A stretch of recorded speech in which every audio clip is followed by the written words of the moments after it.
मराठी माणसांची number 1 choice Marathi matrimony. Uddhav Thackeray मनसेसोबत युतीसाठी तयार। गेल्या आठवड्यात मातोश्रीवर बैठक। युतीसाठी प्रयत्न करण्याची जबाबदारी अनिल परबांवर। चंद्रकांत खैरेंचा मोठा दावा। उद्धव ठाकरेंसोबतच्या युतीच्या चर्चांदरम्यान आज राज ठाकरेंची मनसे पदाधिकाऱ्यांसोबत बैठक। शिवसेना ठाकरे गटासोबतच्या युतीबाबत राज ठाकरे निर्णय घेतील। बाळा नांदगावकरांची प्रतिक्रिया। राज ठाकरेंच्या सभांना गर्दी होते, मात्र मतं मिळत नाहीत। उद्धव ठाकरेंना मतांमध्ये परिवर्तन करण्यात यश येतं। पत्रकारांशी अनौपचारिक चर्चेच्या वेळी शरद पवारांचं विधान। शरद पवारांकडून अलगदरित्या मिठाचा खडा टाकण्याचा हे काम सुरू। संजय शिरसाट यांचा पवारांवर आरोप, तर मतदार विकासाच्या मुद्द्यावर मतदान करतात। बावनकुळेंची प्रतिक्रिया। उद्धव ठाकरेंनी हात पुढे केलाय, पण राज ठाकरे टाळी देणार नाहीत। रामदास कदमांची प्रतिक्रिया। ठाकरे बंधू एकत्र येण्याच्या चर्चा सुरू असताना मनसेला धक्का, तर मनसेचे मुंबईतील एकमेव माजी नगरसेवक संजय तुरडे सोमवारी शिवसेनेत प्रवेश करणार। सामनाच्या मुखपृष्ठावर राज ठाकरे आणि उद्धव ठाकरेंचा एकत्र फोटो। मोठ्या कालावधीनंतर दोन्ही ठाकरे बंधूंचा एकत्र फोटो। महाराष्ट्राच्या मनात आहे तेच होणार, या हेडलाईनसह सामनात मुख्य बातमी। आमची भूमिका स्पष्ट आहे, भविष्याकडे पहा। भूतकाळात किती दिवस रमणार? संजय राऊत यांचा संदीप देशपांडेंना टोला। तटकरेंनी राजीनामा दिल्यास मी सुद्धा राजीनामा देईन आणि निवडणुकीला सामोरे जाईन। राष्ट्रवादी समोर कधीही नतमस्तक होणार नाही, महेंद्र थोरवेंचं वक्तव्य। महाराष्ट्रातील निवडणुकीत फिक्सिंग। निवडणूक आयुक्त निवडीपासून निवडणुकीतील पुराव्यांची लपवाछपवी। विरोधी पक्षनेते राहुल गांधींचा लेखातून आरोप, तर राहुल गांधींना खोटं बोलण्याची सवय लागली आहे। राहुल गांधींनी सत्य आता स्वीकारावं। मुख्यमंत्री फडणवीसांचा राहुल गांधींच्या लेखावर टोला।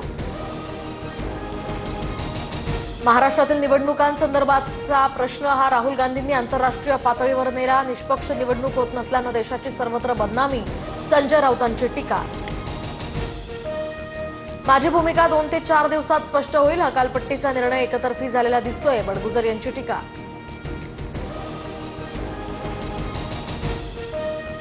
अजित पवारांनी राजकीय विकृतीवर बोलणं हास्यास्पद गोष्ट। धरणवीरांनी विवेक आणि विकृती शिकवू नये। लक्ष्मण हाकेंची पुन्हा अजित पवारांवर टीका। धुळे प्रकरणावरून राम शिंदे आणि राहुल नार्वेकरांचे विधिमंडळ अधिकाऱ्यांना खडेबोल, तर 48 तासात जबाबदाऱ्यांचं वाटप करण्याचे आदेश। सूत्रांची माहिती। धुळ्यातील शासकीय विश्रामगृहातील रोकड प्रकरणात महत्त्वाचे अपडेट। अभिनेता डिनो मोरियाला पुन्हा ईडीचा समन्स। मिठी नदी स्वच्छता घोटाळा प्रकरणी डिनो मोरियाची पुन्हा चौकशी होणार। केदारनाथ यात्रेच्या फाटा बारासू जवळ महामार्गाच्या मध्यभागी हेलिकॉप्टरचं आपत्कालीन लँडिंग। तांत्रिक बिघाड झाल्यानं हेलिकॉप्टरचं आपत्कालीन लँडिंग केल्याची माहिती। राज्यात 114 नव्या कोरोना रुग्णांची नोंद। राज्यातील सक्रिय कोरोना रुग्णांची संख्या आता 1276 वर, तर मृतांचा आकडा सुद्धा 18 वर। जागतिक व्यासपीठावर पाकिस्तानचा पर्दाफाश। जैश ए मोहम्मदवर कारवाई करा, दहशतवाद संपवा। बिलावल भुट्टोच्या नेतृत्वाखालील शिष्टमंडळाला अमेरिकेचे खासदार ब्रॅड शेरमन यांचा संदेश।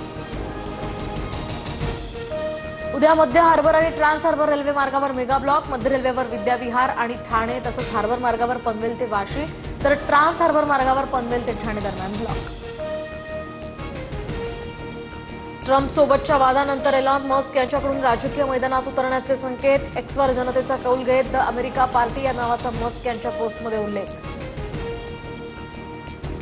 डोनाल्ड ट्रम्प यांना न्यायालयाचा पुन्हा दणका। ट्रम्प यांच्या मनमानी निर्णयाला न्यायालयाकडून स्थगिती। हार्वर्डमध्ये प्रवेशासाठी परदेशी विद्यार्थ्यांचा मार्ग आता मोकळा।